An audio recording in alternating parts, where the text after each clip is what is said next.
All right, everyone, welcome back to Pave the Way Podcast. It is my honor to have David Osborn on the show. I've been a big fan of David's for a while. He wrote a great book called Wealth Can't Wait.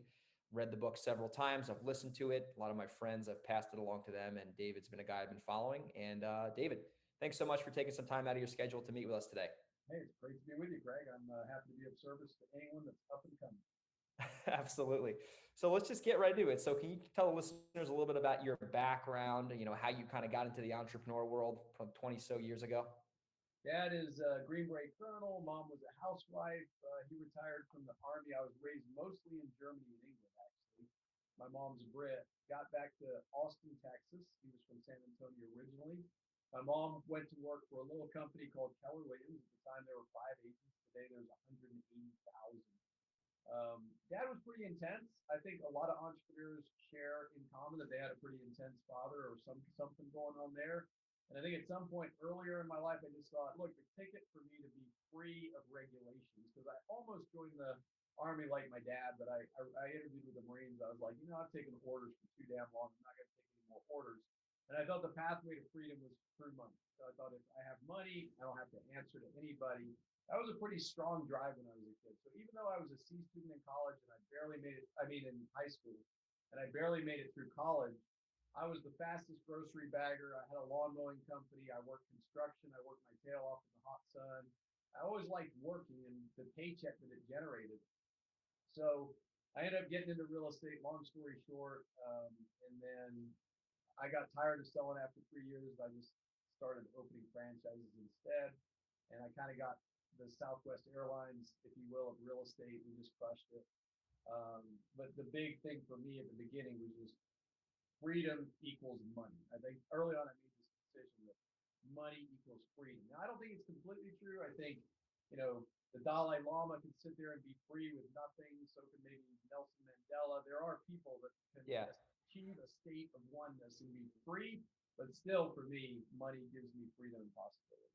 Absolutely. Yeah, no, it's interesting you're saying that, because I remember, I got started when I was 20, and I remember I didn't grow up with like wealth or anything like that. I wasn't broke, but we were just kind of the middle class. And I remember thinking, like, once I was able to have enough freedom to go move to California and have my business actually be profitable, like, then all my problems will go away, right? It's like that thing. And then I realized, like, oh, wow, like this is a lot better than it was 2 years ago, but I still have challenges and problems, and, money definitely makes things a lot easier. And I just think having the ability to make your own, call your own shots, as they would say, there's just something about that autonomy. It just, like, it's hard to explain for someone who doesn't have it. Hard to explain, and people don't get it. I'm so glad I took that journey early, because I think the longer and longer you work for someone else, the harder and harder it is to make that shift.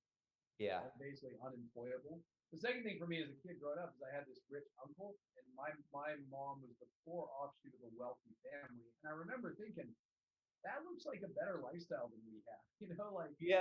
Letting us stay on his property. He had an extra house. He was very generous. He'd have these big family meals and there'd be 40 people in the room, but he was always at the head of the table carving the turkey. And I just remember thinking, yeah, that looks pretty good. I think if I could get that, I'd be happy. And you're right, your problems don't go away with money. You always have problems. Kiyosaki has a great quote. There are two kinds of money problems. One is not enough money. The second one is too much money. But there's not no problems. It's hard to manage the wealth and be in tune with all the stuff you're doing. And people are scoffing at that because they're like, oh, it must be nice. But the truth is, it ain't easy. And you have to be prepared for it. But it's way better, in my opinion, than having no money. No money problems seem like a lot worse problems than having to manage complex financial. 100%. 100% agree with you. I 100%. And then, that's so true.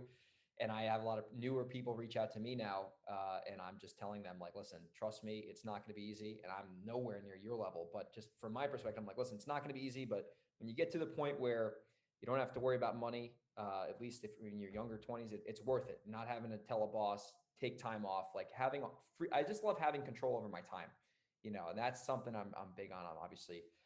Sounds like you're the same. So the big thing I've noticed with you, through your books and listening to some of your podcast interviews, is you've done a good job scaling multiple businesses. Obviously a lot of them are in the real estate business, and you have some other businesses you're involved with. So if we can just give the listeners a 30,000 foot view over all kind of where are your tentacles in today's day and age in 2021? Like what businesses are you involved in now besides the Keller Williams franchise, which I believe aren't you the number one franchise owner of Keller Williams in the entire country, which is amazing. Yeah, my partner Smokey and I are the number one franchise owners. I merged with Smokey a few years ago. I was number one, but I merged with him. He was the fastest growing, and together we're number one, and he's done an amazing job of growing it. We're the 8th largest real estate company in the United States according to Realtor. So we sell 10 billion a year in real estate and 35,000 units. I did want to segue back to something you said though. The other great thing about working for yourself is you're compounding the knowledge 100% of the time. So every mistake you make, you own. Every win you get, you learn. Every single thing that happens. When you work for someone else, you're like, yeah, that was okay. I made a mistake. Yeah, it's his problem, not mine. But when it's you, and that compounds into strength and wisdom over time, irreplaceable. Anyway, so bouncing back, primarily real estate. I was panicking in '08 like everyone. I had 700,000 a month in overhead, and then the market crashed, and I was very concerned. But when it stabilized, '07, '08, '09, I was still making money. I was like, okay, I came out of it. My profits were down 65%, but I'm still making money. And then around nine, I think I remember thinking asset prices had deflated too far, and I had some cash. So I was like, I'm gonna go look for some stuff to buy, and that set me on the beginning of a buying spree from 9, 10, and then by 2011, I was 100% convinced real estate was way underpriced. So I literally put all my chips in, refinanced whatever I could, borrowed money from people I knew. I was just like buying everything I could. What I didn't expect was the market to bounce back so quickly. So I bought and sold about 1,000 single family homes. To date now, I've bought about $120 million worth of distressed debt. Face value, I paid about 70 million for it. And what happened suddenly in 13, it started accelerating back to health or to profit, really fast. I thought we'd kind of have a check mark long recovery, but it became a V. And when it did that V, all my old real estate assets and all these new distressed assets that I bought just exploded in value. And that's when I finally realized at some point that I was pretty wealthy. But it's the same thing. I've just been grinding and looking for the base hits, the occasional double. All the distressed debt was on real estate. So I have a distressed debt division. I have a single family division. We now have a fund. We're raising our second fund right now. And we've just done really great in the single family space. And then I've got the real estate company that's still selling. And then the fourth component would just be other investments. I started investing in some high tech stuff purely as a passive investor with a lot of great VCs and stuff like that. Some great, some not so great. Some have been zeros, but I do have one right now that I got $1 million in. It's a 12 to 1, so I'm pretty excited. That's the first time I've truly kind of hit a home run investing in somebody else and in tech, which I always thought was possible, but like my first 10 investments busted out. So just the same story as what we're talking about with real estate, right? When I got into tech investing, I didn't know what I was doing. So I would just invest with the next guy that had a good story. And then over time, I've learned to really be more selective in who I invest with in tech. So that would be the components of my family office. Then I created a tribe of adventure mastermind called GoBundance.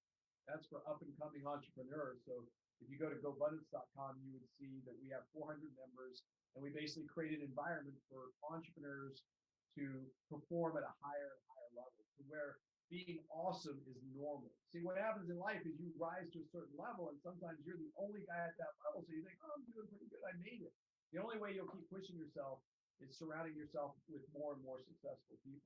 You don't want to be the smartest guy in the room. You want to be one of the dumber guys in the room, and then you're constantly getting pushed and pulled to great levels.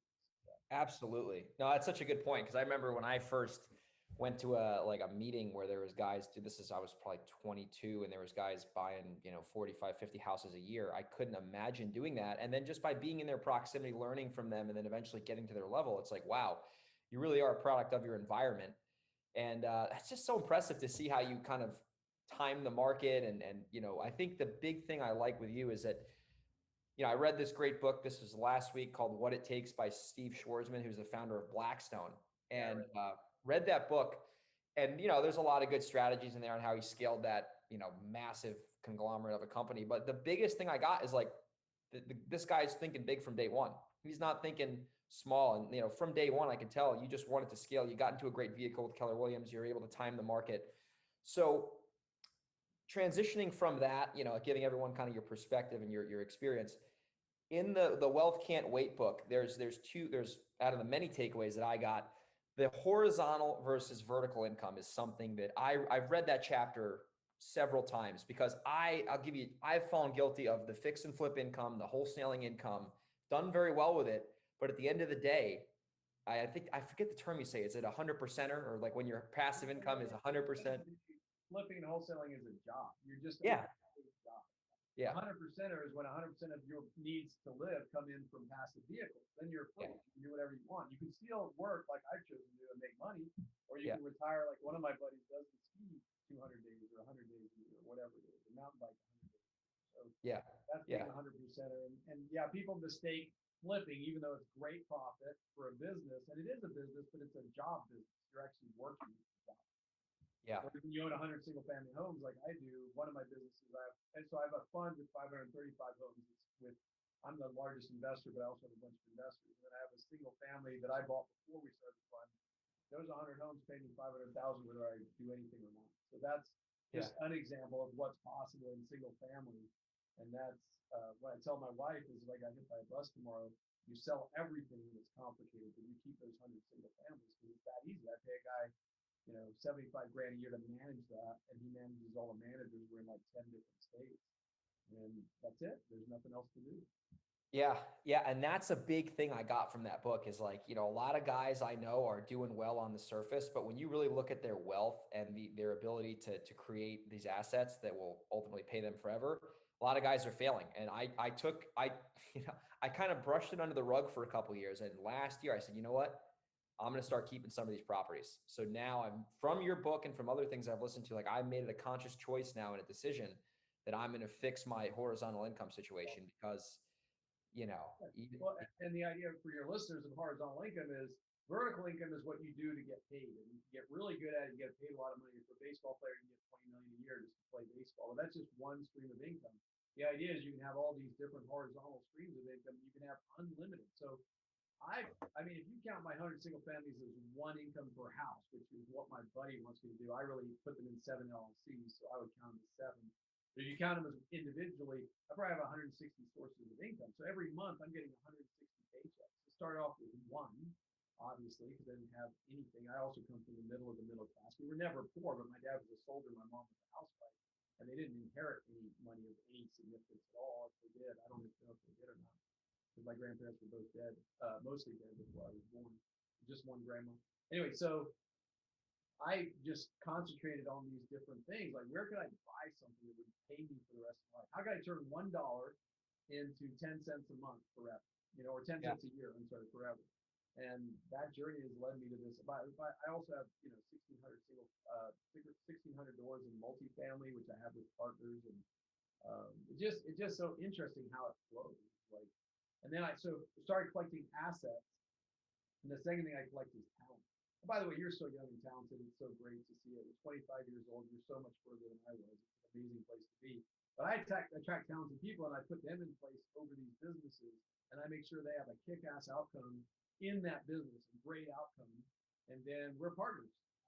And the partnership often is that I'm making more than 50% of the money, and they're doing almost 100% of the work. But I also gave them a leg up and open doors that would have been available for them without the capital and the experience that I brought to them. So I have a distressed debt business that does that. I have a single family fund that does that. I've got the real estate practice that does that. And I've got GoBundance that does that. And I bought a tech company too, a little tech company. It's been doing pretty well. So, I mean, guys know they can come to me and say, hey, I need some money. And the terms won't be super generous, but I'll be very quick, very fair. I'm an easy guy to be in business with. I'm not going to bug you and overbear you. And I'll give you a quick yes or no. I'm like, here's my terms. Go beat him if you can. I'm happy for you to beat him. I don't need the deal. But if you want to do the deal, this is the deal. A guy bought me one the other day, and it was like he had to close in 48 hours on 14 single family homes. And he's like, okay, can we do it? I said, sure. Here's the deal. I'll buy them, and I'll own them 100%. But as soon as I get paid back, we'll be 50-50 for all. Yeah. You'll get 50, I'll get 50, but right until that happens. And he was like, oh, I thought I'd get a finder's fee. A finder's fee, I said, go, the deal goes away in 48 hours. So go find somebody else to do a better deal. I mean, and I love this guy. I'm a huge fan of him, but I'm just saying my terms aren't always the most generous. Yeah. But I think they're very fair. No, and it's all about, solving the problem that the other person needs you to solve it for. And if they need a quick backer, and they need, someone who has experience like you, it'd be a no-brainer for them to not take that deal. Because I think I learned this from Brandon Turner on Bigger Pockets. It's like 50% of something's better than 100% of nothing, and I see a lot of people, I have some other wholesalers, they'll bring me deals and sometimes I'll have to close on them because we can't wholesale it. And they're like mad that I'm going to make more money than them. I'm like, dude, like, I'm the one buying the freaking house, taking all the risk, and I'm going to give you a percentage of the profits for bringing me the deal. So like, don't get mad at me if I'm asking for more money for taking more risk. But no, yeah, so it's exactly the same thing, by the yeah, way. And I'm a huge fan of Brandon Turner, and a huge fan of David Green, and a huge fan of Bigger Pockets. That's such a great resource for people. yeah, no, they're great guys. They've helped a lot of people for sure. So want to transition, more out of the business and into some personal stuff I've just learned from you. And I'm not creeping on you by any means here, but I watched a YouTube video probably like 5 times, sent to all my friends, and you did a keynote speech. I don't know where you were. You were in some auditorium, and I was watching. Yeah, that was a high school. Yeah, you were there. And you said something. I took your advice, by the way. You said, go get this book by Jim Rohn, listen to it 50 times. I think I'm at number 20, by the way. So I'm serious. I was like, I'm going to listen to this guy. You talked about integrity, doing what you say, saying what you mean, and acting with congruency. And I'll tell you what, David, like that one little clip you said on that video a couple years ago changed the game for me, changed my self-confidence, changed my self-image. Now the whole principle of integrity is something that I learned from you and I've discovered in others.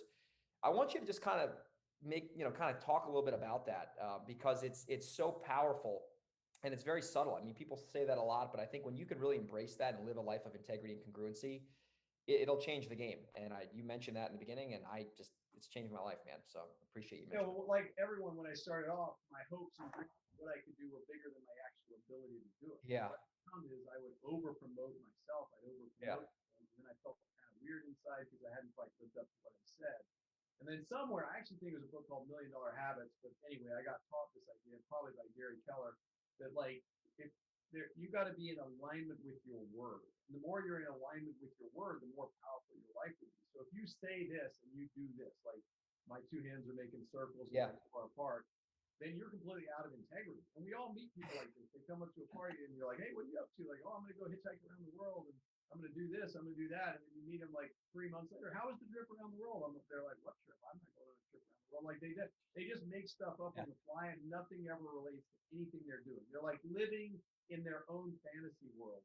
There's nothing wrong with that. It's just not helpful for personal growth. But if you can move those two circles over one another, so what you say and what you do aligns, that's when you begin to get powerful. Because in the beginning, there's a book that says in the beginning was the word.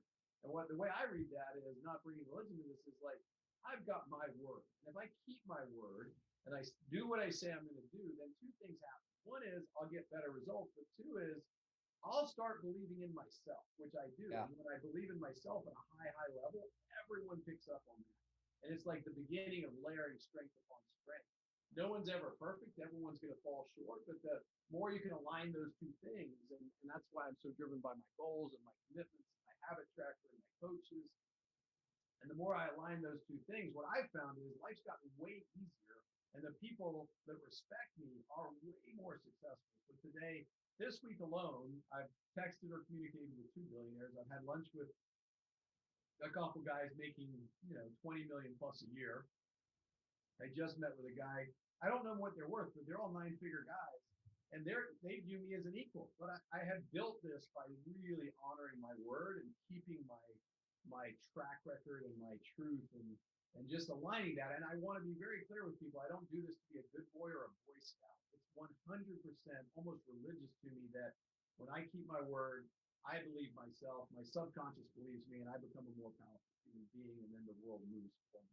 Yeah, it's so true. And it's not even about the other person. It's about yourself. Like, it's like, I watched a podcast actually with Ed Milet and Brandon Turner and David Green. Ed Milet's a guy worth, 500 million. And he's like, guys, I apologize for being late. That's normally not something I do.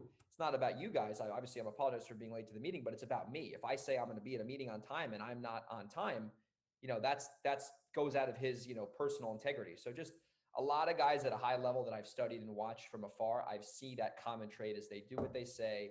They're huge on integrity. They're huge on the self-image. And it's definitely a trend I've seen with you as I've, watched and studied some of your material. So As you mentioned that book, as we start to wrap the show up here, I want to definitely respect your time. What are some books besides $1 Million Habits that you've read over the years that have really made a big impact on your life that the listeners can pick up? Man, I'm a big fan of The Untethered Soul. Oh, my friend. Yeah, yeah. And their Experiment, both by Michael Singer. I think as I've gotten older in life too, and I'm trying to unwind some of the intensity that got me here so I can have more fun and sleep better. I'm doing a good job of sort of surrendering more to life and letting whatever shows up in front of me serve, be fully of service to that, be fully present to that. I read a book last year that I really enjoyed called Endurance about Shackleton's expedition, the guy that got stuck up in the ice in the North Pole and how he kept everybody alive. It's a fascinating read. I'm going to pull out, I keep actually a book list. But other one, of course, is Think and Grow Rich. The 15 Commitments of Conscious Leadership is one I'm into right now. And it starts off with commitment number one is to 100% responsibility for everything that happens. Conscious Loving is one I use with my wife to try to be in the best relationship I can possibly be. There's another one about kids. What was that one called? Oh my gosh, it's one of my favorites. I have it up there on the shelf somewhere. Anyway, it's where you give your kid choices. Power. It's something about power versus choice.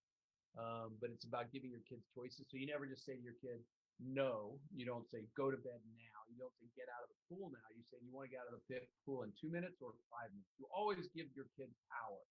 I can't remember what the name of that book is, but it's a parenting book, and I'll think of it in a minute. I can't see it up there. Oh, there it is. Parenting with Love and Logic. Sounds like a good title. I pick different books for different things. So I have one for my wife and I, one for my kids, and then one for life. And then Think and Grow Rich, As a Man Thinketh is an amazing book. It's old school, so it's a bit sexist, and it's definitely not with the times, but it basically says your mind is your garden. You want to keep your thoughts clear and weed out the bad thoughts and plant the good thoughts. Absolutely. No, those are some great ones. I gotta pick up some of the ones that I haven't heard that you just mentioned. By the way, it looks like is this your library? Is that like your backdrop looks awesome. It looks like you have about 300 books behind you. Yeah, this is my library. I've read about 60% of the books in here. It goes all the way around. This is our dining room, and my wife converted our formal dining room, because no one eats in a formal dining room anymore, into a library. So you can imagine that. I love this room. It's my favorite room in the house. That's awesome. Yeah, my wife did a great job remodeling this house. All not a profit-driven thing, but she did a really great job. And Austin, absolutely. I thought when she finished it, I was like, we're upside down in this house probably for 4 years, but actually 3 years later, we're probably in the black because the market's so red hot. Yeah. Now are you in Austin right now, or are you at another one of your homes? Austin is my main base. It's my home. Steamboat Springs, Colorado is number 2. That's where we go the second most. Nice. Good choices there. That Austin's I remember going to Austin in like 2 years ago, and I was blown away with because I've been to Dallas and Houston, and I go to Austin and it's like a city. It's almost like I hope this doesn't offend you. It's like almost like take a piece of California and put it in Texas. That's what I thought of Austin, at least when I was there. Well, everyone from California is coming here now. It is nuts. But George Bush, the president, used to call, he used to say Austin was the blueberry in the tomato soup, because red is Republican and blue is. But it is like California. It's a great city. We have a great quality of life. University. The money that's pouring in right now, Greg, you would be shocked at. I mean, just billionaires. The guy that I met with earlier built his house for $30 million, and he said somebody came and offered him a blank check and take it over his house. Like he said, just crazy prices. Now I'm sure that wasn't like 20 billion, but at some point you're too rich that that doesn't move your needle. But I bet the guy would have paid 100 million. That's unbelievable. And for Austin, it's unbelievable. We're the next San Francisco, I think. Yeah. Yeah. And that's the thing I noticed with Austin too, is at least the Dallas Metroplex, you got Fort Worth, Dallas. There's a lot of ground. Austin, you got Austin, and then there's Round Rock and Pflugerville, but it seems more of a tight area because everything else is like the hill country. So it didn't seem as sprawling as Dallas and Houston. I've done a decent amount of business. Dallas and Houston have a lot of land. We're hill country, and we're surrounded by lakes. So those two things create a natural geographic boundary. And especially if you're inside the river in the I-35 and the 360 and the MOPAT, those are the highways. There's kind of like an inner area that's like it's landlocked. You can't add to it. And a lot of cities have multiple places, but also we really kind of have one downtown, so it doesn't have that. So Yeah, Yeah, it's been driving. Well, I think we've been appreciating like, well, I think I might have said this 10 to 15% a year for the past 5 years. It's crazy. that's incredible. Yeah, it is That's insane. incredible. That is nuts. That Great, reminds me. yeah, Oh, go ahead. Sorry. great time to be in real estate, like you and I are. Oh, very good time. Yeah, some of these properties I'm having the discipline to keep for the long term. It's tempting to sell, but I gotta I gotta play the long game because I Well, just I mean, you've yeah got to have cash flow, right? So you need yeah. to figure out how to have the cash flow to meet your needs. Now, one thing you can do, by the way, and I just refied my single family home portfolio and pulled out 7 million. And so that 7 million is tax free. Yeah, The great thing about ownership too, right? So I have 101 single family homes. I refi out 7 million. I don't got to pay any taxes on it. But now I got 7 more million to go deploy into this crazy market. that's amazing. And are most of those properties in the Texas area, or are they all over the country? No, because I was buying bulk homes back in the foreclosure days. So I'm in about 10 states, Florida, Nevada, I got a bunch in Mississippi of all places, and a bunch in Texas for sure. Not very many in California though. Yeah, it's California. It's just so this market here. I did 3 deals in San Diego last year, and we made a lot of money. Well, one of them I lost money. The other two we made money on. It just I don't understand how it's so. It just doesn't make sense. The price to like if you look at the trying to rent a property out in San Diego, it's so expensive. It blows my mind. So I Yeah, stick. yeah. To be clear on that, I wouldn't keep the super high, low yield, high price, low yield assets.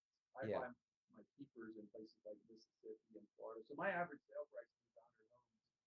The average value is probably 150 grand. So you yeah. couldn't do that in No, yeah. They That, rent that on average for probably oh, that's amazing. maybe a Oh, little. that's amazing. Yeah. That's the thing I need to see in San Diego. Like I live in a townhouse and we're paying like 3,500 a month in rent and we got a good deal with COVID and that property's worth 900,000. So that owner has a $900,000 asset renting for 3,500 a month. And I'm like, that's It's pure appreciation, right? totally, totally. But he Absolutely. might have bought it for 300. Yeah. I think he bought it. I looked it up on the tax record. He bought it right after the market cratered. So he got a good deal. So good for him. Good for him. Well, David, Yeah, as we start, all real estate's gone incredibly well right now, but I think, when you're keeping assets, you want to get like a 6, 7, 8% yield on them. And if you're in that high growth market, I think you flip them unless you just love the asset and you've got plenty of free cash flow. yeah. The other thing we're doing a bunch of the multifamilies were really good too, but it's just been, like I thought it was overheated in 2018 and it's just gotten hotter. So who knows when they print $6 trillion, it's all got to go somewhere into producing. Yeah. That's so true. That brings me to my last question as we start to wrap the show up. Now, we're 2021, obviously last year was kind of a curveball. I don't think anyone was expecting a virus to come in. Where do you see, obviously you don't have a crystal ball, but where do you see real estate going within the next, 24 to 36 months? Because that's some sort of a close time frame. Well, for sure, I want to emphasize what you said. I have no freaking idea. Yeah. I do have a guess, just like Yeah. Yeah. and my guess is that we're going to have a good 2 more years. I think we've Yeah. got 24 months of rise. And that's because they printed $8 trillion, and I just can't see them killing that sacred cow. The other thing is, we never picked up enough home construction after the last crash to keep up with household formation. There's a really big ratio, I believe, that I've been taught that you should follow, and I've seen to be validate, which is that they have to build enough homes for the number of households. And when they fall behind, we have a housing shortage. And I think they've been falling behind since 2008. And this year was the first year, 2020, I mean last year was the first year that they produced more houses than household formation. But they have about 1.5 million shortfall, and they overproduced by about 150 to 200. So they have to overproduce homes by about 200,000 a year for 5 years in order to fill that gap. Until they fill that gap, there's going to be a shortage of houses for the human beings that want to live in houses. So that's where Yeah. we're at, that's what we're facing. I definitely think we have 22 and 23, and then I'll have to reevaluate that. Yeah, it'll be interesting for sure. Well, this has been awesome, David. I really appreciate you coming on today. It's really been just cool to speak with you one-on-one. If people wanted to check you out online, I'll put a link, Anna, I'll put a link in the show notes for his book, Wealth Can't Wait. We'll put the Amazon link in there. What is another place, David, where people can check you out, whether it's a website or anywhere we can direct our listeners to? Yeah, so davidosborn.com. I am David Osborn is either on Instagram. And then if you want my new book, Tribe of Millionaires, is out there. You can go to tribeofmillionaires.com and we'll send you a free copy. or you can buy it on Amazon. That's a fun, interesting read. Awesome. Well, we'll have all that in the show notes. David, thank you so much for taking the time out today. This was awesome, and hoping we can do it again soon. Great to be with you, Greg. Thanks for having me.